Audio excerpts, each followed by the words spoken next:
সারা পশ্চিমবঙ্গের লামাযহাবিকে আমি চ্যালেঞ্জ করতে চাই, যদি মায়ের দুধ পান করে থাকো একদিন চ্যালেঞ্জকে অ্যাকসেপ্ট করো, ময়দানে চলে এসো, কুরআন হাদিস পড়ে তোমার বাপ দাদার কিতাব থেকে দেখাবো এই সমস্ত জিনিস ইসলামে শুধু জায়েজ নয় বরং সওয়াবের কাজ।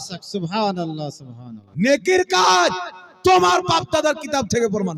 আল্লাহ তাবারাক ওয়া তাআলা পবিত্র কুরআনুল কারীমের মধ্যে ৬৬৬৬ খানা আয়াত ১১৪টি সূরা আল্লাহ পাক অবতীর্ণ করেছেন। মহান রব্বুল আলামিন বলেন, আমি এই কোরআনকে যদি পাহাড়ের প্রতি অবতীর্ণ করতাম তো পাহাড় ধুলা ধুলা হয়ে যেত। সেই কুরআনুল কারীমকে আল্লাহ পাক যেই কোরআনকে পাহাড়ের প্রতি অবতীর্ণ করলে পাহাড় ধুলা ধুলা হয়ে যেত, সেই কোরআনকে আল্লাহ পাক আমার নবীর উপরে অবতীর্ণ করেছেন, আমার নবীর কিছু হয়নি। জোরে বলেন সুবহানাল্লাহ সুবহানাল্লাহ সুবহানাল্লাহ। এখান থেকে বোঝা গেল পাহাড় চাইতে বেশি শক্তি আল্লাহ পাক আমার আপনার নবীকে দান করেছেন। আল্লাহ তাবারাক ওয়া তাআলা কুরআনুল কারীমের পূর্বে অসংখ্য আসমানি কিতাব পূর্বের নবীগণের প্রতি অবতীর্ণ করেছেন। যেমন কোন নবীর প্রতি তাওরাত, কোন নবীর প্রতি জাবুর, কোন নবীর প্রতি ইনজিল আল্লাহ তাবারাক ওয়া তাআলা অবতীর্ণ করেছেন। আবার কোন নবীর প্রতি আল্লাহ পাক সহিফা অবতীর্ণ করেছেন। তবে আল্লাহ তাবারাক ওয়া তাআলার সেইগুলি কিতাব, তাওরাতকে তাওরাতের মাননেওয়ালারা, তাওরাতের পড়নেওয়ালা পাদ্রীরা এই তাওরাতের মধ্যে পরিবর্তন নিয়ে চলে এসেছে, চেঞ্জিং নিয়ে চলে এসেছে। ইনজিলকে পরিবর্তন করে দেওয়া হয়েছে, জাবুরকে পরিবর্তন করে দেওয়া হয়েছে। কিন্তু আল্লাহ তাবারাক ওয়া তাআলা যখন কুরআনুল কারীমকে অবতীর্ণ করেন, আল্লাহ পাক সেই কুরআনের মধ্যে বলেন, আমি এই কুরআনকে অবতীর্ণ করলাম, এই কুরআনের হিফাজতের জিম্মা আমি আল্লাহ নিজে নিলাম। এই কুরআনের রক্ষাকারী, এই কোরআনের হেফাজতকারী আমি আল্লাহ নিজে হয়ে গেলাম। এই জন্য পৃথিবীর মুসলমান কোন কিতাবের অবতীর্ণ 400 বছর পর, 500 বছর পর সেই কিতাবের মধ্যে চেঞ্জিং করে দেওয়া হয়েছে। কোন কিতাবের নাজিল হওয়ার 200 বছর পর, 700 বছর পর সেই কিতাবের মধ্যে পরিবর্তন করে দেওয়া হয়েছে। কিন্তু আল্লাহ পাকের কোরআন, যেই কোরআন পাকের ব্যাপারে আল্লাহ তাবারাক ওয়া তাআলা পবিত্র কিতাব কুরআনুল কারীমের 2 নম্বর সূরা সূরাতুল বাকারার মধ্যে বলেন, যালিকাল কিতাবু লা রাইবা ফি, কুরআন এমন একটি পবিত্র কিতাব যেই কিতাবের মধ্যে সন্দেহের কোনো অবকাশ নাই। তাই মহান রব্বুল আলামিন এই পবিত্র কুরআনের হিফাজতের জিম্মা নিয়েছেন। তাই আজ থেকে প্রায় 1450 বছর পূর্বে আল্লাহ পাকের কোরআন যেমন ভাবে অবতীর্ণ হয়েছিল আজ পর্যন্ত তেমনি আছে এবং কিয়ামতের সকাল পর্যন্ত তেমনি থাকবে। বলেন সুবহানাল্লাহ সুবহানাল্লাহ। কোরআনকে পরিবর্তন করা যাবে না। মনে রাখবেন মুসলমান, যখন আল্লাহ তাবারাক ওয়া তাআলা পবিত্র মক্কার মাটিতে কোরআন অবতীর্ণ করা আরম্ভ করলেন, মদিনাতে আরম্ভ করলেন, মক্কাতে যখন কোরআন অবতীর্ণ হচ্ছে, আল্লাহর নবী কোরআন পাকের আয়াতগুলি প্রচার ও প্রসার করতে আছেন। মক্কার বড় বড় কাফিরেরা কি করলো? ষড়যন্ত্র করলো যেন মক্কার কোরআন মক্কাতে থেকে যায়, পৃথিবীর অন্য কোন স্থানে না যেতে পারে। কিন্তু পৃথিবীর মুসলমান মক্কাতে কোরআনকে আটকাইতে পারলো না। মদিনাতে কোরআন পৌঁছে গেল। মদিনার কাফির চাইলো কোরআন যেন মদিনা পার না করতে পারে, মদিনার সীমার বাইরে না যেতে পারে। এই জন্য কুরআনুল কারীমকে ব্যান করে দেওয়া হোক, মদিনাতে সীমাবদ্ধ করে দেওয়া হোক। কিন্তু পৃথিবীর মুসলমান দেখতেছিলেন ওই কোরআন একের পর এক সারা আরব দেশে প্রচার হয়ে গেল। এমন কি যে দেখতে দেখতে আল্লাহ পাকের কোরআন ফারসে পৌঁছে গেল, রোম দেশে পৌঁছে গেল, তুর্কিস্তানে পৌঁছে গেল।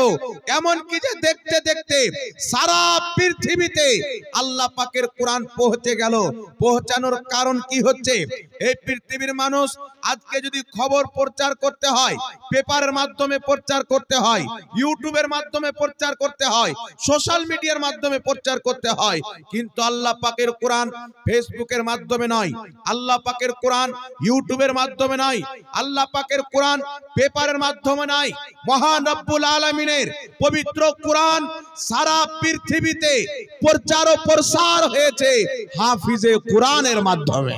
সুবহানাল্লাহ সুবহানাল্লাহ। হাফিজে কোরআনের মাধ্যমে যারা নিজের সন্তানকে কুরআনুল কারীমের হাফিজ বানিয়ে 30 পারা কোরআনকে হিফজ করে সিনাতে নিয়ে সারা পৃথিবীতে কোরআন ছড়িয়ে দিয়েছেন। তাই যে কোরআনটি এই পৃথিবীর মুসলমান ভারতের মহাভারত হাজারো বছর পুরাতন হওয়ার পর ভারতের বাইরে যেতে পারলো না, আমেরিকার বাইবেল হাজারো বছর পুরাতন হওয়ার পর সৌদির মাটি যেতে পারলো না, পৃথিবীর কিতাব নির্দিষ্ট কোন জায়গাতে সীমাবদ্ধ থেকে গেল, কিন্তু আল্লাহ পাকের কোরআন মাত্র 1450 বছর পূর্বে মক্কা মদিনায় অবতীর্ণ হয়েছে। কিন্তু ভারতে চলে যান, আল্লাহ পাকের কোরআন দেখতে পাওয়া যাবে, আমেরিকাতে চলে যান, আল্লাহ পাকের কোরআন দেখতে পাওয়া যাবে, হল্যান্ডে চলে যান, আল্লাহর কোরআন দেখতে পাওয়া যাবে।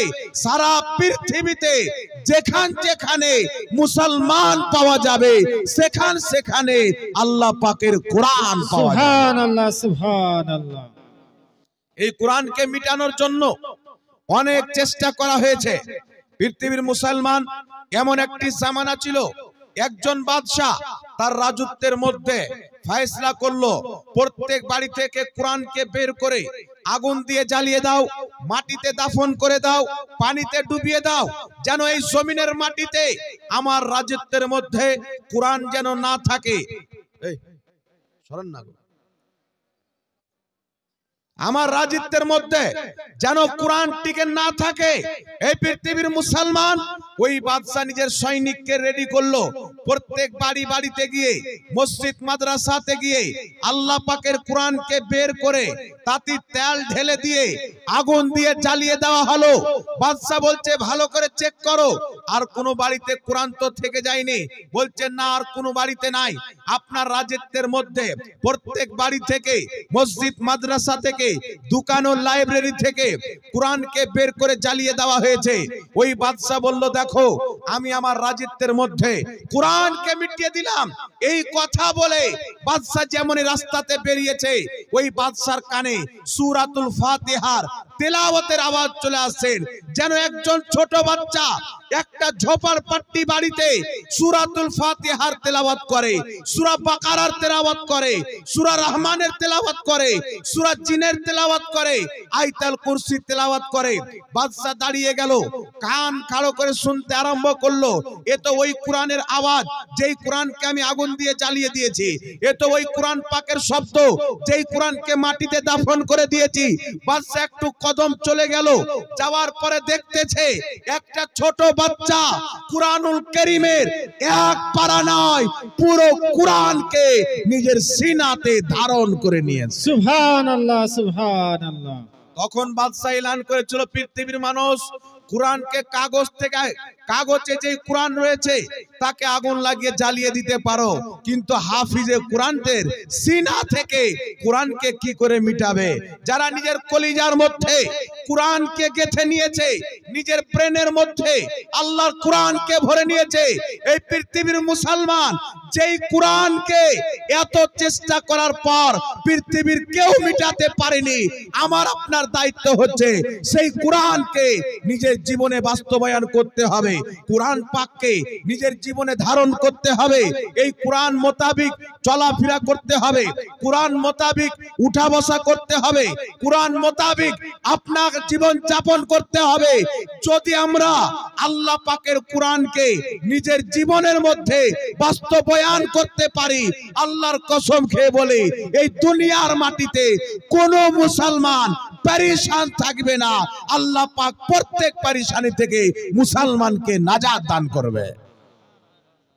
প্রত্যেক পরেশানি সেই দিন দূর হয়ে যাবে যেই দিন মুসলমান আল্লাহ পাকের কোরআনকে নিজের জীবনে বাস্তবায়ন করে নেবে। এই পৃথিবীর মুসলমান কোরআনকে অনেক কেউ হিফজ করে, কমপ্লিট মুখস্থ করে নাই, কিন্তু আমরা কোরআন পাকের প্রতি আমল করতে পারিনি, কোরআনকে নিজের জীবনে বাস্তবায়ন করতে পারিনি। আল্লাহ পাকের কোরআন বলছেন ইকামিস সালাত, তুমি নামাজ কায়েম করো, আমরা নামাজ পড়তে পারলাম না। আল্লাহ পাকের কোরআন বলছেন যাকাত দাও, আমরা যাকাত দিতে পারলাম না। আল্লাহ পাকের কোরআন বলছেন শরাব পান করিও না, আমরা শরাব পান করতে লিপ্ত হয়ে গেলাম। আল্লাহর কোরআন বলছেন সুদ হারাম করে দিলাম, আমরা মুসলমান সুদে লিপ্ত হয়ে গেলাম। এই জন্য পৃথিবীর মুসলমান আপনাকে বলতে চাই, আজ আমাদের মোবাইলে যদি কোন রকমের কোন মেসেজ চলে আসে, রাত্রি 2টার সময় যদি মোবাইলের রিংটোন বেজে যায়, ফাটাং করে মোবাইলটা হাতে নিয়ে দেখি মেসেজটা কে পাঠিয়েছে। কিন্তু তোমার প্রভু, তোমার খোদা, তোমার মাবুদ, তোমার খালিক, যিনি তোমাকে চোখ দিয়েছেন, তোমাকে ব্রেন দিয়েছেন, তোমাকে বুদ্ধি দিয়েছেন, সেই মহান রব্বুল আলামিন আজ থেকে প্রায় 1450 বছর পূর্বে নিজের প্রত্যেকটা মেসেজ কোরআন পাকের আকারে দিয়েছেন। আপনি বলেন আল্লাহ পাকের মেসেজ আপনি কবে পড়েছেন? আল্লাহ পাকের কোরআনে যে মেসেজ দিয়েছেন, এই কোরআনকে কি আমরা পড়েছি? এই কোরআনকে কি আমরা বুঝেছি? যেই ব্যক্তি আল্লাহ পাকের কোরআনকে পড়েনি, আল্লাহ পাকের কোরআনকে বুঝেনি, আপনারা বলেন সেই ব্যক্তি কোনোদিন আল্লাহকে চিনতে পারে? চিনতে পারবে? আল্লাহকে চিনতে হলে কোরআন পড়তে হবে, নবীকে চিনতে হলে কোরআন পড়তে হবে, জান্নাতকে চিনতে হলে কোরআন পড়তে হবে, জান্নাতে যাওয়ার পথ খুঁজতে হলে কোরআন পাকে খুঁজতে হবে। সুবহানাল্লাহ, সুবহানাল্লাহ। বেশক কোন পথে চললে আপনি জান্নাত যাবেন, আল্লাহর কোরআন আপনাকে ওই পথ দেখাবে। কোন পথে চললে আপনি জাহান্নাম যাবেন, আল্লাহর কোরআন আপনাকে সেই পথ দেখাবে। এই জন্য পৃথিবীর মানুষ আপনাকে বলতে চাই, নিজে কোরআন পড়েননি, কোরআন শিখেন। মসজিদের ইমামের কাছে গিয়ে কোরআন শিখেন। আপনার বেটাকে, আপনার মেয়েকে ইংরেজি শিক্ষা দেওয়ার জন্য 3000 টাকা মাসে আপনি টিউশন পড়ান, 1000 টাকা মাস মাস্টারকে দিয়ে আপনি বাংলা শিখান, আপনি অঙ্ক শিখান, আপনি ম্যাথমেটিক্স শিখান, আপনি ফিজিশিয়ান শিখান, বিভিন্ন রকমের শিক্ষা দেন। কিন্তু পৃথিবীর মাটিতে এমন কোন মুসলমান আছে যে আল্লাহর কোরআন শিক্ষা দেওয়ার জন্য কোন আলিমকে টিউশন দিয়েছে পয়সা দিয়ে? এইরকম মুসলমান আছে এই এলাকাতে? পৃথিবীতে অনেক আছে, অনেক আছে, অনেক হতে পারে, কিন্তু এই এলাকাতে আছে যে আমার মেয়ে আল্লাহ পাকের কোরআন শিখবে, আমি তাকে টিউশন দিই। আরে টিউশন তো দূরের কথা, এই মানুষ ফ্রিতে কোরআন শিক্ষা দেওয়ার জন্য বড় বড় মাদ্রাসা তৈরি হয়ে পড়ে আছে, মক্তবখানা পড়ে আছে। মাদ্রাসায় পড়তে কে যাবে? মক্তবে পড়তে কে যাবে? ফকিরের বেটা পড়তে যাবে, গরিবের বেটা পড়তে যাবে, চাষির বেটা পড়তে যাবে। কাউকে যদি আল্লাহ চাকরি দিয়ে 2-4 টাকা মাস ইনকাম করে নেয়, এ আবার চিকনা হয়ে গেল, আমার বেটা মাদ্রাসায় পড়বে, আমার বেটা তো ইংল্যান্ডে পড়বে। একটু যদি আল্লাহ তাকে পয়সা দিয়ে দেয়, এ বেটার মাদ্রাসায় পড়াবে না। মনে রাখবেন মুসলমান, আপনার বেটাকে স্কুলে পড়াতে আমি নিষেধ করি না।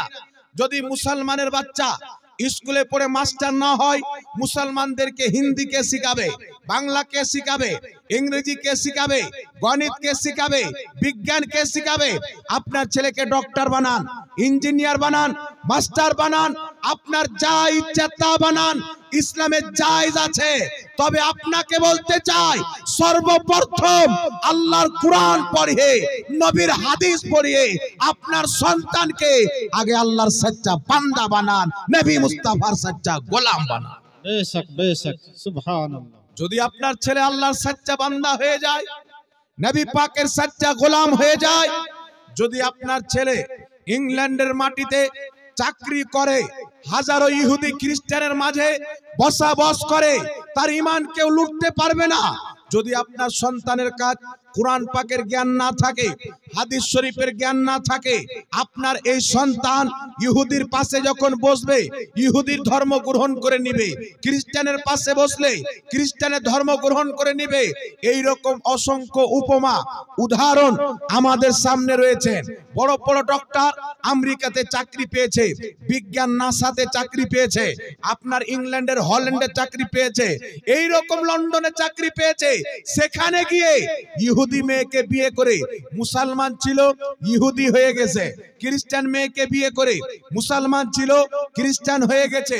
আপনাদের পাশে বহরমপুরের মাটিতে একটি ডক্টর যার নাম হলো মুসলমান, এই ডক্টরের সামনে যদি কোনো আলিম নিজের স্ত্রীকে হেজাব পরিয়ে নিয়ে যায় তো ডক্টরের মাথা খারাপ হয়ে যায়।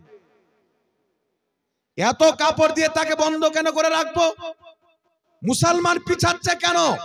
5 ওয়াক্তের নামাজে মুসলমান যেইটুকু সময় মসজিদে দেয়, যদি ওই সময়টুকু কিছু কাজ করে 2-4 টাকা ইনকাম করবে, ওই ডক্টরের ধারণা হচ্ছে এই ধারণা। তাহলে ওর বাপ মা তো বড় ডক্টর বানিয়ে দিয়েছে। সারা পৃথিবীতে যত ডক্টর আছে তাদের মধ্যে কয়েক নম্বরের মধ্যে ওই ডক্টর আছে। নামটা আমি বলছি না, হয়তো ভিডিও তার কাছেও যেতে পারে, এই জন্য নামটা আমি লিখছি না। তাহলে এই রকম ডক্টর যদি আপনার ছেলেকে বানান, এই রকম মাস্টার যদি বানান, কালকে আপনার ছেলের কাজ কাদিয়ানি চলে আসবে, বলবে শোনো গোলাম আহমদ কাদিয়ানি আল্লাহর নবী, তাকে নবী মেনে নাও। তাকে নবী মেনে আপনার ছেলে ঈমান হারিয়ে দিতে পারে। কালকে ওয়াহাবি এসে বলবে ওয়াহাবি দল হচ্ছে সত্যবাদী, তাদের কথা গ্রহণ করে আপনার ছেলে জাহান্নামী হয়ে যেতে পারে। কালকে তবলিগি জামাত এসে বলবে নামাজ পড়ো, নামাজের বাহানায় আপনার ছেলের ঈমানকে ধ্বংস করে দিতে পারে। কালকে শিয়া এসে আপনার ছেলে ঈমানকে ধ্বংস করে দিতে পারে। এই জন্য পৃথিবীর মুসলমান আপনার সন্তানকে ডক্টর বানার সাথে সাথে, মাস্টার বানার সাথে সাথে, ইঞ্জিনিয়ার বানার সাথে সাথে আপনার সন্তানকে কোরআন হাদিস দিয়ে আহলে সুন্নাত ওয়াল জামাতের আকীদা শিখিয়ে দেন। তবে তা হায়াত পর্যন্ত যতদিন আপনার সন্তান বাঁচবে তার ঈমান ধ্বংস করতে পারবে না, বরং আপনার সন্তানের মাধ্যমে হাজার লোকের ঈমান বেঁচে যাবে। সুবহানাল্লাহ, সুবহানাল্লাহ। নারে তাকবীর, নারে তাকবীর, নারে রিসালাত। হযরত মাওলানা মুফতি মোহাম্মদ জাহাঙ্গীর আলম আমি সাহেব। বলছি না বিরাদর ইসলাম যে আপনার সন্তানকে ডক্টর বানান, অবশ্যই বানান। মুসলমানের সন্তানকে ডক্টর হতে হবে, ইঞ্জিনিয়ার হতে হবে, বিজ্ঞান হতে হবে, বড় বড় পদে যেতে হবে। এই জন্য যেতে হবে কারণ মুসলিম সমাজ যত বেশি শিক্ষা অর্জন করবে ইসলাম তত আগে যাবে। তবে আপনাকে বলার উদ্দেশ্য হচ্ছে দুনিয়ার সাথে সাথে আপনার সন্তানের মধ্যে যেন ধর্ম থাকে। আপনার সন্তানকে দুনিয়া দিয়ে দিলেন, আল্লাহকে চিনে না, দুনিয়া দিয়ে দিলেন, নবীকে চিনতে পারে না, ইঞ্জিনিয়ার করে কোনো লাভ হবে না। যদি আপনার সন্তান নিজের মাবুদকে না চিনতে পারে, খোদাকে না চিনতে পারে, ইঞ্জিনিয়ার বানিয়ে কাজে আসবে না, ডক্টর বানিয়ে কাজে আসবে না, বিজ্ঞান বানিয়ে কাজে আসবে না। যদি আপনার সন্তান খোদা ও রাসূলকে না চিনতে পারে, দুনিয়ার যত বড় পদে যাক না কেন ঠিকানা জাহান্নাম হবে। এই জন্য পৃথিবীর মুসলমান খোদাকে চিনাইতে হবে, রাসূলকে চিনাইতে হবে। খোদাকে যদি চিনতে চান, নবীকে চিনতে চান, আল্লাহ পাকের কোরআন পড়তে হবে। সুবহানাল্লাহ, সুবহানাল্লাহ। একটু জোরে হবে না সুবহানাল্লাহ? সুবহানাল্লাহ। এই কোরআন পাকের মধ্যে হেদায়েত আছে, কোরআন পাকের মধ্যে ওষুধও আছে।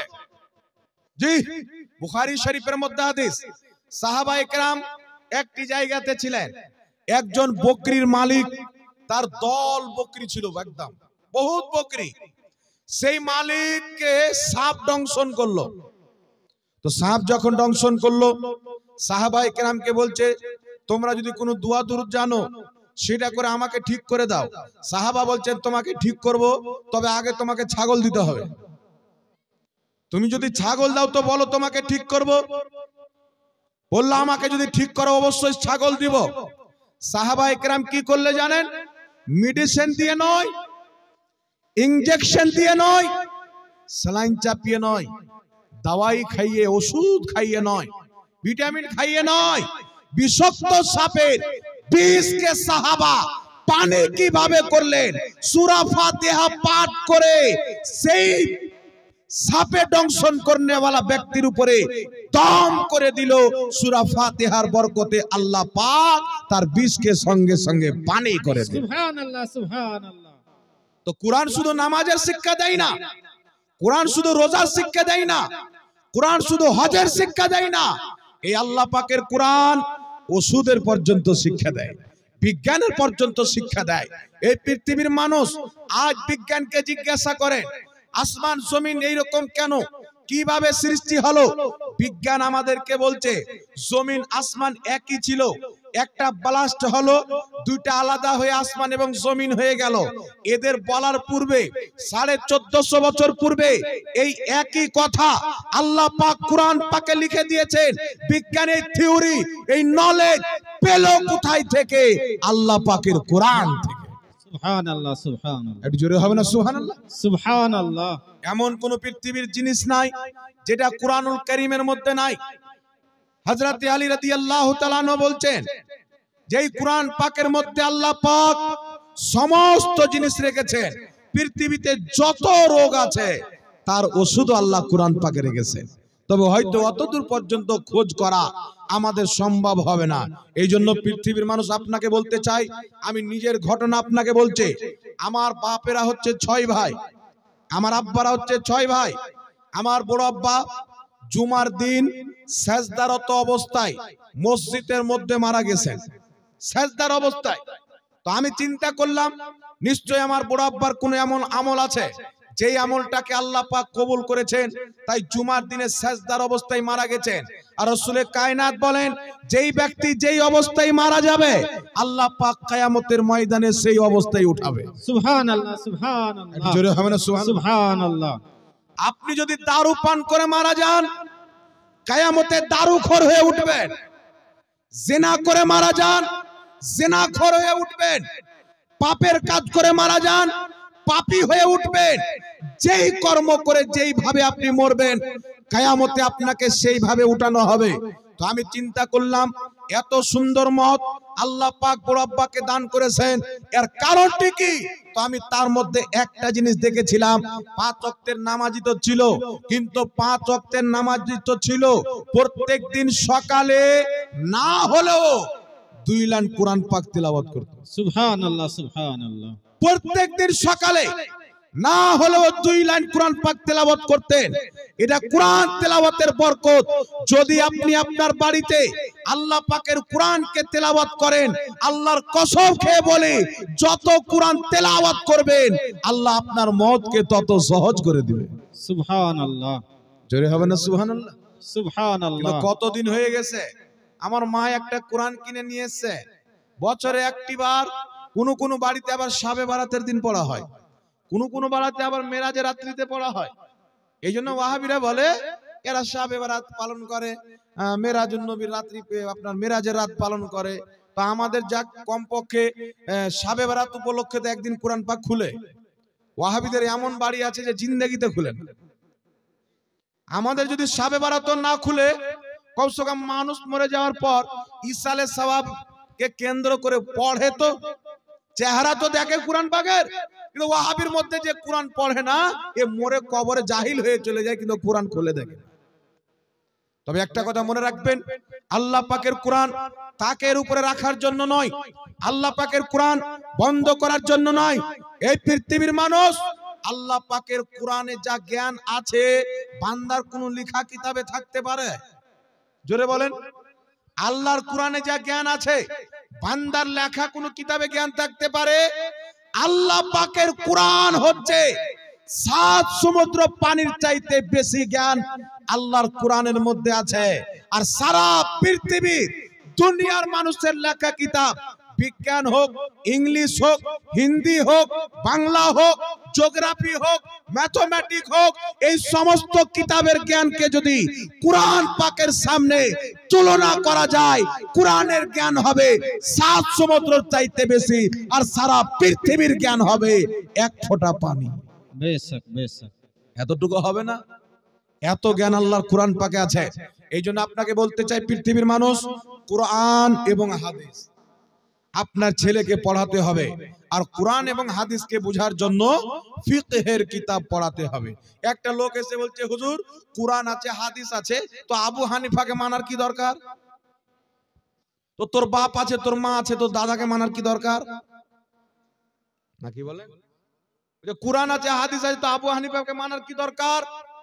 আপনাদের বাংলার মাটিতে বিমল দাসের একটা ব্যাটা বেরিয়েছে, বাংলাদেশে গিয়ে হুচুর ফুচুর করে। কোনদিন যদি আমাদের চ্যালেঞ্জ অ্যাকসেপ্ট করে, তাহলে সারা পৃথিবীর লোক দেখে নিবে এই ব্যাটার পায়জামা বাদে কিছু নাই। সারা পৃথিবীর লোক দেখে নিবে। এই লোক বেরিয়ে এসে বলছে আবু হানিফার তাকলিদ করা যাবে না, কুরআন আমাদের কাছে, হাদিস আমাদের কাছে, মাযহাব কেন মানবো? আমি আপনাকে বলতে চাই, আবু হানিফা হও নচেত আবু হানিফার পিছে চলনেওয়ালা হও। তুমি যদি বলো আমি মাযহাব মানবো না, তাহলে নবী পাকের সমস্ত হাদিস মুখস্থ করো, নবী পাকের সমস্ত হাদিসকে পড়ো, সমস্ত জ্ঞানকে তুমি অর্জন করো। যদি সমস্ত জ্ঞান অর্জন করে আবু হানিফার মতো মুজতাহিদ হয়ে যাওয়ার পর বলো আমি কোরআন হাদিস মানবো না, তো কোনো অসুবিধা, আমি মাযহাব মানবো না, তো কোনো অসুবিধা নেই নাকি? আবু হানিফার মতো জ্ঞান অর্জন করে, ইমাম আহমদ বিন হাম্বলের মতো 10 লক্ষ হাদিসকে মুখস্থ করার পর কোন ব্যক্তি মুজতাহিদ হওয়ার পর যদি বলে আমি কোরআন হাদিস ছাড়া মাযহাব মানতে যাব না, তার কথা মানা যেতে পারে।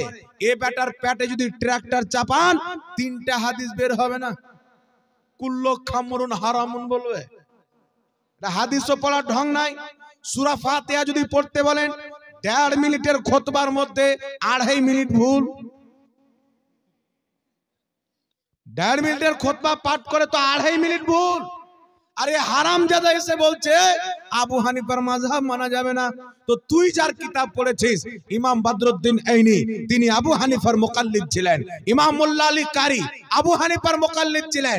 এই শুনো, ইমাম ইবনে হাজার আসকালানি শাফি মাযহাবের মুকাল্লিদ, ইমাম জালালউদ্দিন সুয়ুতি মাযহাব मानने वाला, इमाम इब्ने माजा शरीफ लिखने वाला शाफी मजहब मानने वाला, इमाम अबू दाऊद मजहब मानने वाला। तो তুমি যদি বলতে চাও মজহব মানা যাবে না, তো তোমার কথা মানবো না ইমাম ইবনে মাজার কথা মানবো? চিন্তা করেন, যিনি হাদিসের কিতাব লিখেছেন 6টি সহিহ হাদিসের নাম শুনেছেন বাবা? তার মধ্যে একটি কিতাব হচ্ছে ইবনে মাজা, আর একটি কিতাব হচ্ছে আবু দাউদ। এই 2 কিতাবের মাননেওয়ালা মাযহাব মান্যকারী ছিলেন। একটু জোরে হবে না সুবহানাল্লাহ? সুবহানাল্লাহ, সুবহানাল্লাহ। যারা হাদিসের কিতাব লিখেছেন তারা মাযহাব মাননেওয়ালা। আর যেই বেটা হাদিস পড়তে পারে না বলে কুরআন হাদিস থাকতে মাযহাব কেন মানবো? তো সারা দুনিয়াতে কোন লা মাযহাবী আমার সামনে দাঁড়িয়ে সনদ সহ ইমাম যারা ছিলেন, কেউ 10 লক্ষ হাদিস মুখস্থ জানতেন, কেউ 5 লক্ষ, কেউ 7 লক্ষ। যদি সারা পৃথিবীতে কোন নজদি ওয়াহাবি বেশি শুনাইতে হবে না, সনদ সহ মাত্র 5000 হাদিস পড়ে শুনিয়ে দেয়, 5 লক্ষ টাকা পুরস্কার। 5000 হাদিস। আর বাংলার আপনাদের বাঙালি যেগুলো চিলাই বাংলাদেশের মৌলবীগুলো আছে, এবারে তো 5টা শুনাইতে পারবে না। আর এরা বলছে মাযহাব মানা যাবে না। মানে কি বলছে? আবু হানিফার মাযহাব মানো না, আমাদের মতন জাহেলের মাযহাব মানো। ইমাম শাফির মাযহাব মানো না, বিমল দাসের বেটার মাযহাব মানো। ইমামদের মাযহাবকে যারা ছেড়েছে, এই অবৈধ মৌলবী ইহুদি খ্রিস্টানদের দালালের মাযহাবকে তারা মেনেছে। মাযহাব তারাও মানে, মাযহাব আমরাও মানি। তফাৎ হচ্ছে তারা বর্তমানে ইহুদির দালাল মৌলবীর মাযহাব মানে, আমরা বিশ্ববিখ্যাত তাবেঈ ইমামে আজম আবু হানিফার মাযহাব মানি। সুবহানাল্লাহ, সুবহানাল্লাহ। কিয়ামতের ময়দানে দেখিলে কে কার সাথে থাকবে? তোমার মৌলবীর কোনো খবর থাকবে না। এই জন্য পৃথিবীর মুসলমান ইমাম সাবি রাহমাতুল্লাহ আলাইহি তাফসিরে সাবির মধ্যে লিখতেছেন, হানাফি, শাফি, মালিকি, হাম্বলি 4 মাযহাব হচ্ছে আহলে সুন্নাত ওয়াল জামাত। যারা 4 মাযহাবের বাইরে গিয়ে বলে আমরা সহিহ হাদিস বলি, কোরআন দিয়ে যদি দলিল দেয়, দল্লুন মুদিল্লুন, তারা হবে পথভ্রষ্ট এবং পথভ্রষ্টকারী। একটু জোরে হবে না সুবহানাল্লাহ? বড় বড় ইমামরা ফয়সালা করে দিয়েছেন। এই জন্য পৃথিবীর মুসলমান এই যে লা মাযহাবী দেখছেন, এরাকে কোনোদিন মুসলমান মনে করবেন না। এরা আদম আলাইহিস সালামকে মুশরিক লিখে রেখেছে, এরা মুসলমানের উপরে শিরকের ফতোয়া দিয়ে রেখেছে। এমন কি যে এদের ফতোয়াতে আমার আপনার নবী সাল্লাল্লাহু আলাইহি ওয়াসাল্লাম নিজেই শরীয়ত জানতো না, এটা এদের ফতোয়া দ্বারা প্রমাণ হয়। নাউজুবিল্লাহ। একজন লা মাযহাবী মৌলবী পোস্ট করছে, কি পোস্ট? ফেসবুকের মধ্যে, যে সাহাবার মধ্যে অধিক অংশ সাহাবা বিদাতি ছিল। নাউজুবিল্লাহ। চিন্তা করছেন বাবা?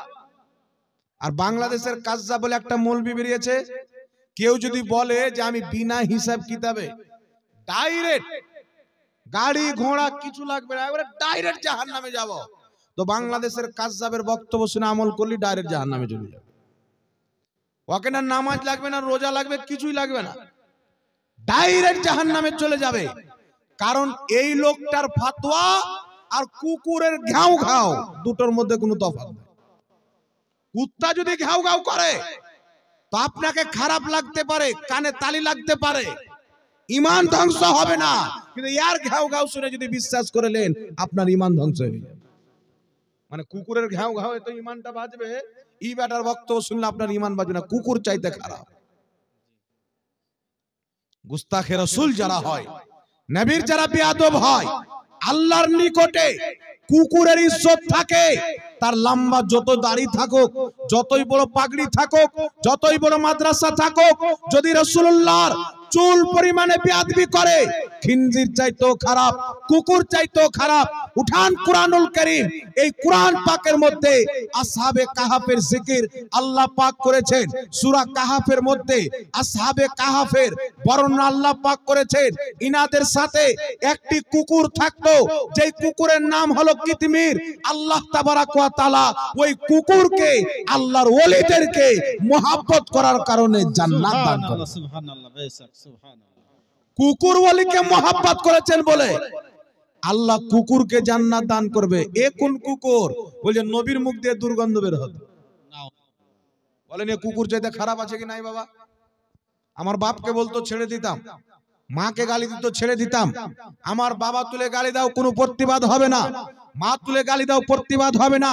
যদি রাসূল পাকের বিপক্ষে চুল পরিমাণে শব্দ ব্যবহার করো, খাজা গরিব নওয়াজের বিপক্ষে চুল পরিমাণে শব্দ ব্যবহার করো, মনে রাখবে লামাযহাবি, এটা হিন্দুস্তান, বাংলাদেশ নয়।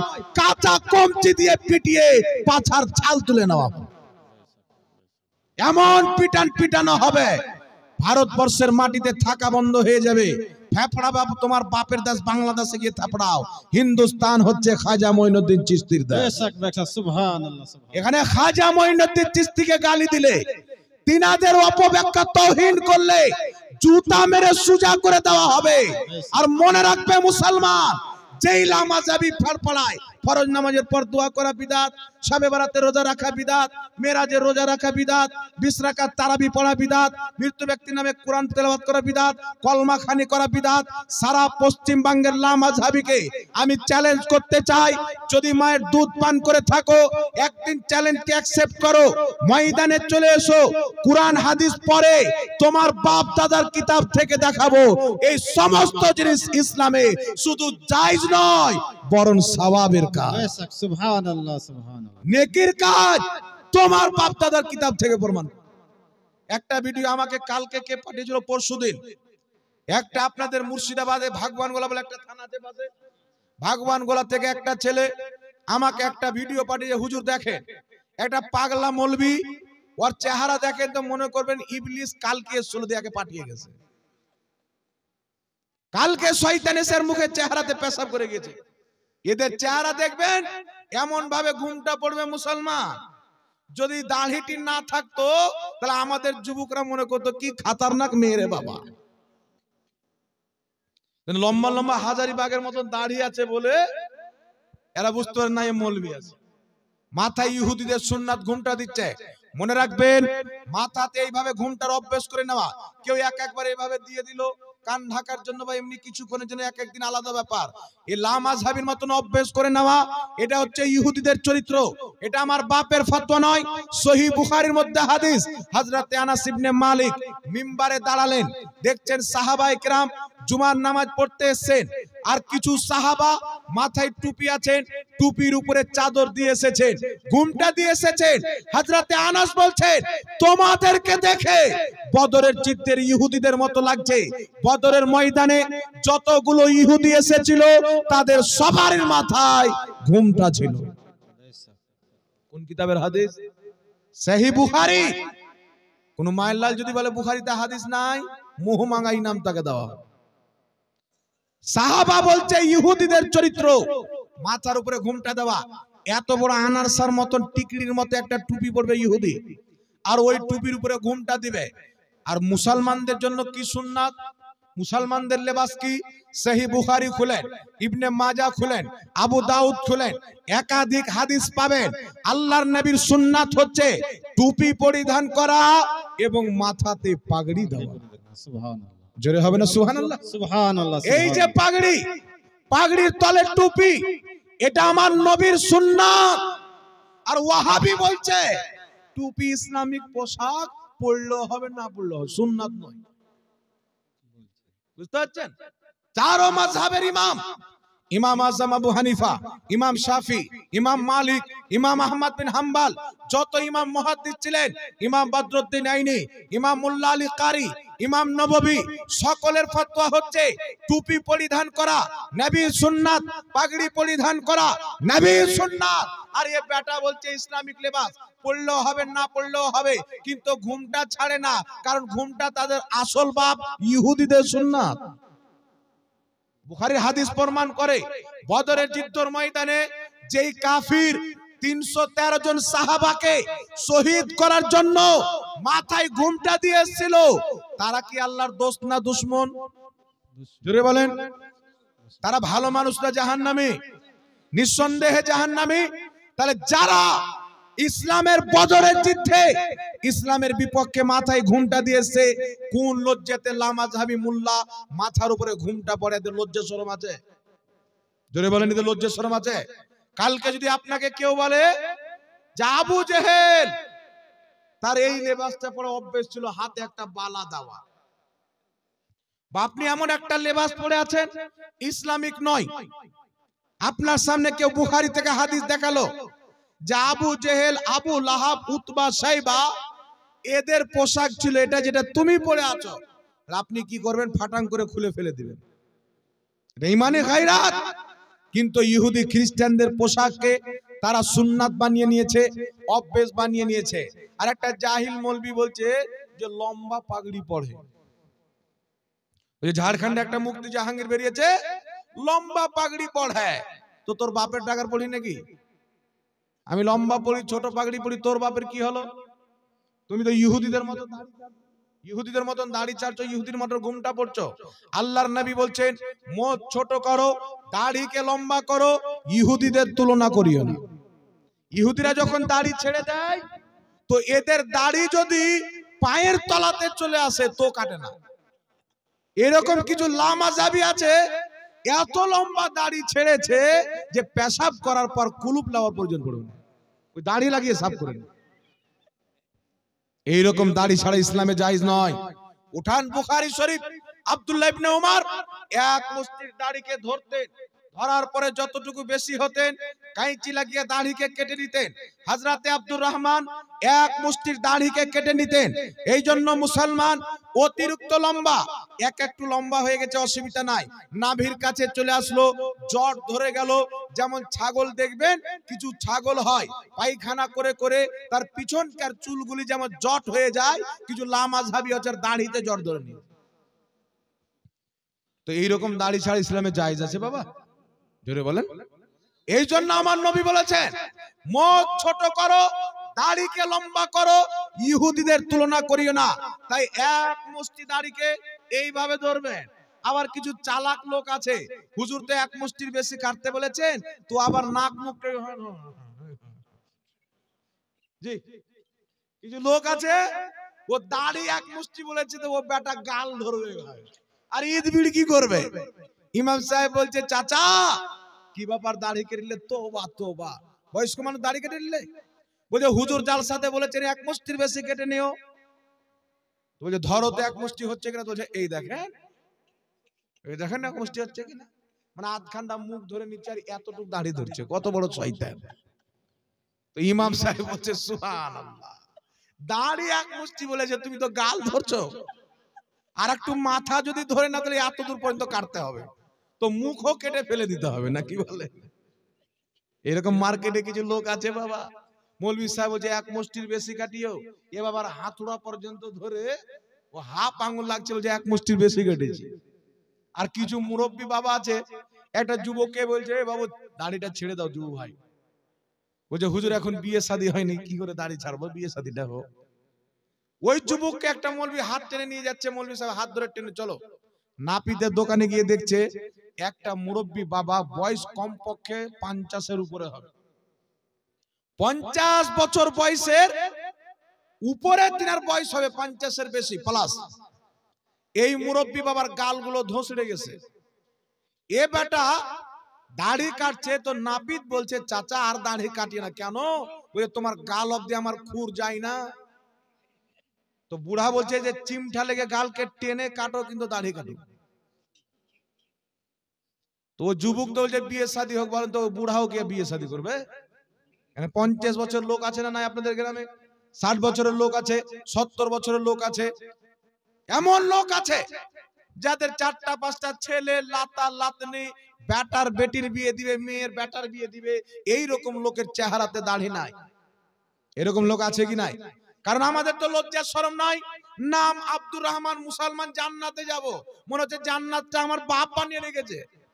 ও সকাল সন্ধ্যা দাড়ি কাটবে আর বলছে জান্নাতে যাব। কবরে যখন আপনাকে রাখা হবে, ফেরেশতা এমন মুক্কা দিবে না, থোতড়া চেঞ্জ করে দেবে। দাড়ি কাটা হারাম। নবী পাকের সুন্নাত দাড়ি। ইসলাম বলছে দাড়ি রাখো। আপনি যদি সচ্চা মুসলমান হন, আপনাকে দাড়ি রাখতে হবে। ইহুদি কাটবে, খ্রিস্টান কাটবে, হিন্দু কাটবে, জৈন কাটবে, বুদ্ধিস্ট কাটবে, শিখ কাটবে, তাদের ধর্মে তারা দাড়ি কাটবে, দারু পান করবে, জুয়া খেলবে, জেনায় লিপ্ত হবে, ফিল্মের হিরো হিরোইন হবে, কিন্তু এগুলো মুসলমান করতে পারে না। কেন করতে পারে না? আল্লাহর নবী বলছেন দুনিয়া হচ্ছে মুমিনদের জন্য জেলখানা, ওয়া জান্নাতুল লিল কাফিরিন, এবং কাফিরদের জন্য জান্নাত। দুনিয়া মুমিনদের জন্য জেলখানা, কাফিরদের জন্য জান্নাত। একটু লক্ষ্য করে শুনেন বাবা, কাফিরদের জন্য জান্নাত কেন, মুমিনদের জন্য জেলখানা কেন? মুমিনদের জন্য এই জন্য জেলখানা, একজন মুসলমানের ইচ্ছা খুব করছে এক বোতল দারু পেতাম, এই সুবহানাল্লাহ, পাবে খেতে? এই জোরে বলেন পাবে? পাবে না। একজন মুসলমান চাচ্ছে দাড়ি কাটবো, কাটতে পাবে না। মুসলমানের মন চাচ্ছে আমি জুয়া খেলবো, খেলতে পারে না। মুসলমানের মন চাচ্ছে গান করব, করতে পারে না। হিরো হিরোইন সাজবো, পারে না। কেন পারে না? যেই দিন মুসলমান তুমি আল্লাহকে এক মেনে নবীর কলমা পাঠ করে মুসলমান হয়েছো, কুরআন হাদিসের আইনে তুমি বন্দী হয়ে গেছো। সুবহানাল্লাহ। তুমি যেই দিন থেকে নিজেকে মুসলমান বলেছো, কুরআন হাদিসের আইন তোমার প্রতি ফরজ করে দেওয়া হয়েছে। কুরআন যেটা বলবে ওটা তোমাকে করতে হবে, হাদিস যেটা বলবে ওটা তোমাকে করতে হবে। কুরআন হাদিস যেটাকে নিষেধ করবে সেটা থেকে দূরে থাকতে হবে। এরই অর্থ হচ্ছে মুমিনদের জন্য জেলখানা। দুনিয়াতে যদি মুসলমান নিজেকে কুরআন হাদিসের আইনে বন্দি করে রাখতে পারে, আল্লাহ তার কবরকে মাটি বানিয়ে রাখবে না, জান্নাতের বাগান বানিয়ে দিবে। এই জন্য আল্লাহ পাক কুরআন পাকে বলেছেন ওয়াল্লাযীনা আমানু ওয়া আমিলুস সলিহাতি ফি রাউযাতিল জান্নাহ, যারা ঈমান এনে ভালো আমল করে যায়, আল্লাহ বলছেন ফি রাউযাতিল জান্নাহ, তারা জান্নাতের বাগানে থাকে। একটু জোরে হবে না সুবহানাল্লাহ? আপনি ভালো আমল করে ঈমান নিয়ে কবরে গেলেন, আপনার কবরটা মাটির থাকবে না, জান্নাতের বাগান হয়ে যায়। আপনি পাপ করে দাড়ি চেছে সকাল সন্ধ্যা দাড়ি কেটে কবরে গেলেন, আপনার কবরটা জাহান্নামের টুকরা হয়ে যাবে। তাহলে আমাদের কবর জান্নাতের টুকরা হোক, চাই না জাহান্নামের? বাবা এখানে যদি বলে কে আছেন বলেন তো যার কবর জাহান্নামের টুকরা হোক, কে চান? হাত তুলেন। কেউ তুলবে না। সবাই জান্নাতে যেতে চায় কিন্তু নামাজ পড়বে না। জান্নাতে যেতে চায়, রোজা রাখবে না। জান্নাতে যেতে চায়, হজ ফরজ হয়েছে করবে না। জান্নাতে যেতে চায়, যাকাত দিবে না। জান্নাতে যেতে চায়, প্রত্যেকদিন দাড়ি কাটবে। আর এ বলবে আমি জান্নাতে চলে যাব। ফকটের জান্নাত আছে বাবা, কথা বলেন। টাকা না থাকলে মার্কেটে গিয়ে বিরিয়ানি খেতে পাবেন, মিষ্টির দোকানে মিষ্টি পাবেন, টাকা লাগবে কি না? তো জান্নাতের জন্য ঈমান লাগবে কি লাগবে না? আমল লাগবে কি লাগবে না? আল্লাহর রহমত লাগবে কি লাগবে না? তো আল্লাহর রহমত বেআমল ব্যক্তির উপরে হয় না, বা আমাল ব্যক্তির উপরে হয়। জোরে বলতে হবে সুবহানাল্লাহ। তো আমি একটা কথা বলতেছিলাম বাবা, একটা ভাগবানগোলা থেকে একটা ছেলে আমাকে ভিডিও পাঠালো মোবাইলে। পরশুদিন দেখতেছিলাম একটা মৌলবি একটা তসবিহ হাতে নিয়েছে। কি হাতে নিয়েছে? তসবিহ হাতে নিয়ে তসবিহটা ছিঁড়ছে আর বলছে এই তসবিহ পাঠ করা বিদআত।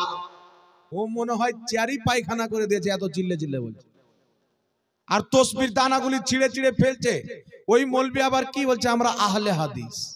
আবে পাগলা কুত্তা, হাদিসের মধ্যে আছে, তিরমিজির মধ্যে হাসান হাদিস, সাহাবী রাসূল পাথর দিয়ে তসবিহ পাঠ করেছেন, আর তুমি নিজেকে আহলে হাদিস বলছো আর তসবিহকে বিদআত বলছো। তুই আহলে হাদিস না আহলে আবু জেহেল? আহলে হাদিস যদি থাকতে তিরমিজির হাদিস তোমার চোখে পড়তো, আবু দাউদের হাদিস তোমার চোখে পড়তো। এখন আপনাকে বলতে চাই শুনেন, ওই মৌলবি বলছে আমরা আহলে হাদিস, আমরা হচ্ছি সালাফি, আর তসবির দানা ছিঁড়ে ছিঁড়ে বলছে আঙ্গুলের তসবিহ পাঠ করতে হবে, এই যে দানা দিয়ে তসবিহ পাঠ করা বিদআত। এই রকম গাধা মৌলবির বক্তব্য আপনারা হয়তো অনেক শুনেছেন কি শুনেননি? যারা মোবাইল ব্যবহার করেছেন অনেকজন দেখেছেন এইরকম দাড়ি টুপিওয়ালা শয়তান মৌলবি মার্কেটে ঘুরে বেড়াচ্ছে।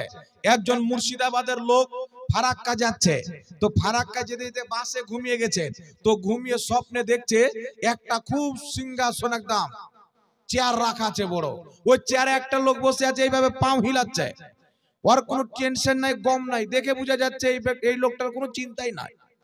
তো মুর্শিদাবাদের লোকটা জিজ্ঞাসা করছে তুমি কে গো, মনে হচ্ছে তোমার কোনো চিন্তাই নাই। তো বলছে আমি হলাম ইবলিস। তো মুর্শিদাবাদের লোক এ তো জাতা চালাক নয়, বলছে তুমি ইবলিস তো এখানে কি করছো? তোমার কাজ হলো নামাজিকে বেনামাজি করা, তোমার কাজ হলো রোজাদারকে বেরোজাদার বানানো, তোমার কাজ হলো ভালো মানুষকে খারাপ করা, তো এখানে বসে আছো, তো তোমার কাজ কে করছে? ইবলিস বলছে যত ওয়াহাবি মোল্লা আছে সবকে খেলাফত দিয়ে আমি আরাম করছি, আমার কাজ তারা করছে। কোন ওয়াহাবি আছে পশ্চিমবঙ্গে? একটু চেষ্টা করেন দেখি, কত বড় মায়ের বুকের দুধ পান করেছে তসবিহ গনাকে বিদআত প্রমাণ করবে। আমার তো মনে হয় এদের বাপ মা জন্ম দিয়েছে, তো আমার বড় বেটা হয়েছিল তো প্রথম আব্বা বলেছিল, বেটি হয়েছিল ও প্রথম আব্বা বলেছিল, আর অন্য অন্য ছেলে হয় প্রথম কেউ আল্লাহ বলে, করে ছেলে মা বলে, করে ছেলে আব্বা বলে, হয় কি হয় না? আর এদের বেটা যখন জন্ম নেয় ওয়াহাবি, তো শিখায় বিদআত শিরক, বিদআত শিরক। বাপ মা বলা পরে শিখায়, বিদআত বলা আগে শিখায়। এই লামাযহাবির দল তসবিহ গনাকে যদি বিদআত প্রমাণ করো, মনে রাখবেন খাজা মঈনুদ্দিন চিশতির মাননেওয়ালা, ইমাম আহলে সুন্নাত আলা হযরতের মাননেওয়ালার সামনে যদি তোমার বসবাস হয়ে যায়, তোমার 14 নসলকে বিদআতি প্রমাণ করতে পারবো। উঠাও তোমার বাপের কিতাব আব্দুর রহমান মুবারকপুরী, লামাযহাবিদের গুরু, তাদের মুহাদ্দিস, নিজের কিতাব তোহফাতুল আহওয়াজি নবম খণ্ডের মধ্যে লিখছে পাথর কাকড় দিয়ে খেজুরের গুঠি দিয়ে তসবিহ পাঠ করা জায়েজ আছে। লেখকে বলিয়ে না সুবহানাল্লাহ। তোমাদের বাপ লিখছে যায়, শুধু একটা বাপ নয়, তোমাদের 2 নম্বর বাপ নাইনুল আওতারের মধ্যে কাজী শওকানি লিখতেছে তসবিহ পাঠ করা পাথর দিয়ে খেজুরের দানা দিয়ে তসবিহ পাঠ করা, যে গুটি দিয়ে আল্লাহর তসবিহ পাঠ করা ইসলামে জায়েজ আছে। তো তোমার বড় বড় বাপ, তোমাদের ইমাম ওয়াহাবি দলের প্রতিষ্ঠাতারা নিজের কিতাবে তসবিহ পাঠ করাকে জায়েজ লিখেছে, আজ তোমরা বলছো বিদআত। তো বিদআতি যদি হয় তোমাদের ফতোয়াতে তোমরা নিজেই বিদআতি হবে, তোমার বাপ দাদা বিদআতি হবে, তোমাদের ইমাম বিদআতি হবে। আর ইমাম যদি বিদআতি হয় মুক্তাদি কি হবে? গাড়ির ড্রাইভার যদি মালদা যায় তো প্যাসেঞ্জার কি আর বহরমপুর যাবে? জি, ড্রাইভার যেই দিকে যাবে প্যাসেঞ্জারও সেই দিকে যাবে। তো তোমার বাপ আব্দুর রহমান মুবারকপুরী বিদআতি, কাজী শওকানি বিদআতি, নাইনুল আওতার বলছে তসবিহ গণনা করা যায়, তোমার আব্বা আব্দুর রহমান মুবারকপুরী বলছে তসবিহ গণনা করা যায়। তো তোমাদের ফতোয়া অনুযায়ী তোমাদের ইমাম, তোমাদের মুহাদ্দিসরা নিজেই বিদআতি, তো তোমাদের ফতোয়াতে তোমরা নিজেই বিদআতি, তোমরা নিজেই জাহান্নামী। শুধু তাই নয়, বিশ্ববিখ্যাত ইমাম, মক্কা মদিনার ইমাম, ইমামুল হারমেন শরীফাই 2.5 লক্ষ হাদিসের হাফিজ ইমামুল্লাহ আলী কারি মিশকাতের সারা মিরকাতের মধ্যে লিখতেছেন, কিছু মূর্খ জাহিল বলতে চায় তসবিহ পাঠ করা বিদআত, এটা তাদের সারাসার ভুল ধারণা। বরং শরীয়তে পাথর কাকড় দ্বারা, আপনার গুঠি দ্বারা তসবিহ পাঠ করা জায়েজ আছে, জোরে বল সুবহানাল্লাহ। সুবহানাল্লাহ সুবহানাল্লাহ যারা লেখকে বলিয়ে না সুবহানাল্লাহ। সুবহানাল্লাহ। শুধু তাই নয়, মুসলমান আরেকটি কিতাবের রেফারেন্স নিলেন, যুগ শ্রেষ্ঠ ইমাম ইমাম জালালউদ্দিন সিউতি রাহমাতুল্লাহ আলাইহি একটি কিতাব লিখেছেন আল মিনহা ফি সুবহা। উক্ত কিতাবের মধ্যে ইমাম জালালউদ্দিন সিউতি লিখছেন সমস্ত সালাফ সমস্ত খালাফদের মত হচ্ছে তাদের মধ্যে অধিকাংশরাই তসবিহ নিজে গণনা করতেন, তারা সকলে তসবিহ দ্বারা গুঠি দ্বারা তসবিহ পাঠ করাকে জায়েজ বলেছেন, জোরে বলুন সুবহানাল্লাহ। সুবহানাল্লাহ। কিন্তু এই বাংলার জমিনে নয়, আরব থেকে উঠিয়ে নিয়ে চলে এসো, নজ থেকে তোমাদের বাপকে উঠিয়ে নিয়ে চলে এসো, তামিজ থেকে তোমার বাপ ইবনে তাইমিয়ার কবর খুদে উঠিয়ে নিয়ে চলে এসো। যদি কিয়ামতের সকাল পর্যন্ত একটা কোন রেফারেন্স দিতে পারো কোন মুহাদ্দিস কোন নির্ভরযোগ্য ইমাম তাসবিহ পাঠ করাকে বিদআত বলেছেন, তোমার গোলামি করতে রাজি আছে। কিন্তু আমার চ্যালেঞ্জ থাকলো, না খঞ্জার উঠেগা না তলवार तुमसे, ना खंजर उठेगा ना तलवार तुमसे, ये बाजू मेरे आजमाए हैं। सुभानअल्लाह सुभानअल्लाह। अल्लाहु अकबर या रसूल अल्लाह। जिंदाबाद जिंदाबाद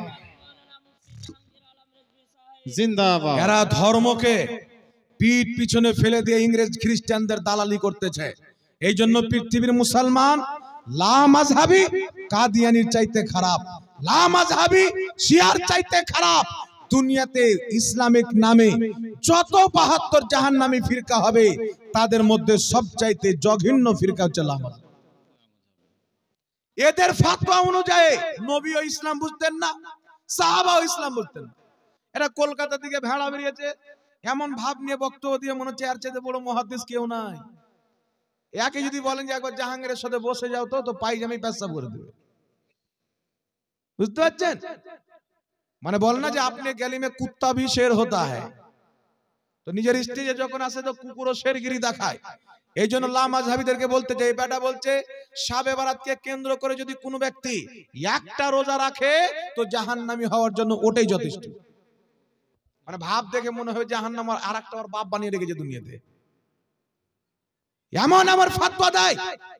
এই জাহিলের ফতোয়া শুনে কিছু লোক শাবে বারাতের রোজাকে অবৈধ মনে করে।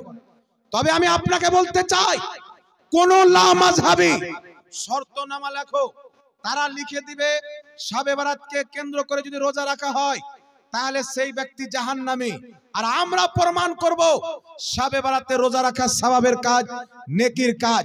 যদি কোন লা মাযহাবি উক্ত বিষয় নিয়ে খোদা না খাস্তা ভুল করে ময়দানে চলে আসে, তাদের কিতাব থেকে তাদের ৭ নাসলকে বিদাতি প্রমাণ করব, তাদের ৭ পিঢ়িকে জাহান্নামী প্রমাণ করব। এই জন্য পৃথিবীর মুসলমান লা মাযহাবি বলতে চাই শাবে বারাতে রোজা রাখলে জাহান্নামে যাবে। আমি বলবো বেটা তোমার বাপের কিতাব পড়ো। সমস্ত লা মাযহাবিদের আপন বাপ শতালাও নয়, শতালাও বাপ হয়, চাচতো চাচা মাচা হয় কি হয় না, ওগুলোকেও বাবা বলে। একবারে ওদের আপন বাপ। ইবনে তাইমিয়া নিজের কিতাব মাজমুয়া ফাতাওয়ার মধ্যে লিখেছে, ইকতিদাউল সিরাতাল মুস্তাকিমের মধ্যে লিখেছে, কি লিখতেছে? শাবে বারাতে রোজা রাখাও যায়, রাতে ইবাদত করাও যায়। সুবহানাল্লাহ সুবহানাল্লাহ। তো তোমার বাপের উপরে জাহান্নামের ফতোয়া লাগাও। তো তোমার আব্বা ইবনে তাইমিয়া যদি জাহান্নামে যায়, তোমরা তাকে ইমাম মানো, তোমরা তাকে নিজের গুরু মানো, তো তোমার বাপ গুরু, তোমার ফতোয়াই জাহান্নামী, তো তুমি কোথায় যাবে? গুরু যদি জাহান্নামী হয় তাহলে চালা জান্নাতি হবে। শুধু তাই নয়, মুসলমান এই লা মাযহাবি শয়তানদের গুরু আব্দুর রহমান মুবারকপুরি তোহফাতুল আহওয়াজের মধ্যে লিখেছে, শাবে বারাত হাদিস দ্বারা, সহিহ হাদিস দ্বারা প্রমাণিত। শুধু তাই নয়, লা মাযহাবিদের মুহাদ্দিস আব্দুল্লাহ রূপড়ি নিজের কিতাব ফাতাওয়া আহলে হাদিসের মধ্যে লিখতেছে, শাবে বারাতে রোজা রাখা উত্তম কাজ। জোরে বল সুবহানাল্লাহ সুবহানাল্লাহ সুবহানাল্লাহ। ওদের মুহাদ্দিস লিখছে উত্তম কাজ, ওদের বড় ইমাম ইবনে তাইমিয়া লিখছে ইবাদতের কাজ, সওয়াবের কাজ, জায়েজ কাজ, উত্তম কাজ, নেকির কাজ। আর কলকাতার পাঁঠা বলছে না জায়েজ, জাহান্নামে যাবে। তো লিখে দাও তোমার বাপ ইবনে তাইমিয়া জাহান্নামী, আব্দুল্লাহ রূপড়ি জাহান্নামী, লিখে দাও। তো শুনো না, तुम सदमे हमें देते ना यूं बदमाराइया होती, ना खुलती राजे सरबत्ता, ना यूं रुसवाइया होती। सारा पृथ्वीर माटीते मुसलमान এমন কোন মায়ের লাল জন্ম হয়নি, কিয়ামত পর্যন্ত জন্ম হবে না যে শাবে বারাতের রোজাকে অবৈধ প্রমাণ করবে। আল্লাহর নবীর হাদিস, মুহাদ্দিসিনে কিরাম হাদিসকে হাসান বলেছেন। কিতাবটির নাম মিশকাতুল মাসাবি, আরো একাধিক কিতাবের মধ্যে হাদিস। সাহিবে মিশকাত অধ্যায় কায়েম করেছেন বাবু ফাজাইলে নিসবে শাবান, শাবান মাসের অর্ধেক তারিখের ফজিলতের পরিচ্ছেদ। কিতাবটি উঠান ইমাম তাবরানী শরীফের মধ্যে সহিহ সনদে হাদিস লিখেছেন। ইমাম হাইসামি মাজমাউজ জাওয়াইদের মধ্যে হাদিসটিকে উল্লেখ করে সহিহ বলেছেন। আল্লাহ পাক নিজেই আল্লাহ পাকের হাবিব রাসূল পাক বলছেন, আল্লাহ তাবারাক ওয়া তাআলা শাবে বারাত শাবান মাসের মধ্যম রজনীতে অর্ধেক তারিখের রাত্রিতে মহান রব্বুল আলামিন প্রথম আকাশে নিজের বান্দার প্রতি দৃষ্টিপাত করেন। যেমন তার শানের যোগ্য, সারা রাত আল্লাহ পাক ডাক দিতে থাকেন, কে আছো আমার কাছে ক্ষমা চাইবে, আমি তাকে ক্ষমা করে দিব। কে আছে আমার কাছে রিজিক চাইবে, আমি তাকে রিজিক দিব। আল্লাহর নবী বলছেন সারা রাত্রি আল্লাহ পাক বান্দাকে ডাকতে থাকেন, এমন কি যে আল্লাহ পাক হিংসুক ব্যতীত মুশরিক ব্যতীত নিজের বান্দার সমস্ত গুনাহ শাবে বারাতের রাত্রিতে ক্ষমা করে দেন। সুবহানাল্লাহ, সুবহানাল্লাহ। আরেকটু জোরে হবে না সুবহানাল্লাহ? সুবহানাল্লাহ। তো শয়তান তো চায় না যে মানুষের গুনাহ ক্ষমা হোক, শয়তান তো চায় না মানুষ নেক আমল করুক। তো এই দাড়ি টুপি ওয়ালাকে খেলাফত দিয়ে শয়তান বানিয়ে দিয়েছে। এ বেটা নেকির কাজকে হারাম কাজ বলছে। তবে নবী পাক কি বলছেন? মিশকাতুল মাসাবির মধ্যে হাদিস বাবু ফাজাইলে নিসফে শাবান, আরো একাধিক কিতাবের মধ্যে হাদিসটি লিপিবদ্ধ রয়েছে। মনে রাখবেন হাদিসটিকে মুহাদ্দিসিনে কেরাম হাসান বলেছেন। হাসান পর্যায়ের হাদিস, আর হাসান হাদিস ইসলামের দলিল। আল্লাহর নবী বলছেন, হে পৃথিবীর মানুষ, সুমু নাহারাহা ওয়া কুমু লাইলাহা, শাবে বারাতে শাবান মাসের অর্ধেক তারিখে দিনের বেলা সুমু নাহারাহা, দিনের বেলা রোজা রাখো, ওয়া কুমু লাইলাহা, রাত্রি বেলা ইবাদত করো। যদি শাবে বারাতে দিনের বেলা রোজা রাখো, রাত্রে ইবাদত করো, আল্লাহ তোমার সমস্ত গুনাহ ক্ষমা করে দিবে। এর জোরে হবে না সুবহানাল্লাহ? আল্লাহ তোমার সমস্ত গুনাহ ক্ষমা করে দিবে। এটা হচ্ছে নবীর হাদিস। আর আহলে হাদিস মৌলভী বলছে আমরা হাদিস মাননেওয়ালা, শাবে বারাতে রোজা রাখলে জাহান্নামে যাবে, আর নবী বলছেন জান্নাতে যাবে। তাহলে এরা হাদিস মানে না খ্রিস্টানকে মানে? এরা হাদিস মানে না ইহুদিকে মানে? এই জন্য পৃথিবীর মুসলমান নামাজ দেখে মুসলিম কিনা ভাবা যাবে না, রোজা দেখে মুসলমান বলা যাবে না, দাড়ি দেখে মুসলমান বলা যাবে না, বক্তব্য শুনে মুসলমান বলা যাবে না। মুসলমান কখন বলা যাবে? যখন তার ফাতোয়া, তার আকীদা নবী পাকের পক্ষে হবে, তখন তাকে মুসলমান বলা হবে।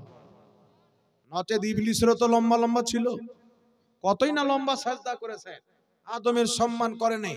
বলেন তো বাবা, ইবলিসের ঈমানটা বেঁচেছে? ইবলিসকে ঈমানদার বলা যাবে? জুলখায়সরা আল্লাহর নবী মালে গনিমত বন্টন করছেন, 32 সাহাবীকে 2 হিস্সা দিচ্ছেন, অন্যান্য সাহাবীকে 1 হিস্সা দিচ্ছেন। জুলখায়সরা দাঁড়িয়ে বলছেন, ইয়া রাসূলুল্লাহ ইত্তাকিল্লাহ, হে আল্লাহর রাসূল, আল্লাহকে ভয় করেন। আল্লাহকে কি করেন? আল্লাহকে ভয় করেন, ইনসাফ করেন। নবীকে বলছে ভয় করেন, ইনসাফ করেন। আল্লাহর নবীর চেহারা লাল হয়ে গেল, ধ্বংস হয়ে যাও বদবাক, আমি যদি ইনসাফ না করি তো কে ইনসাফ করবে? হযরত ওমর ফারুক তলোয়ার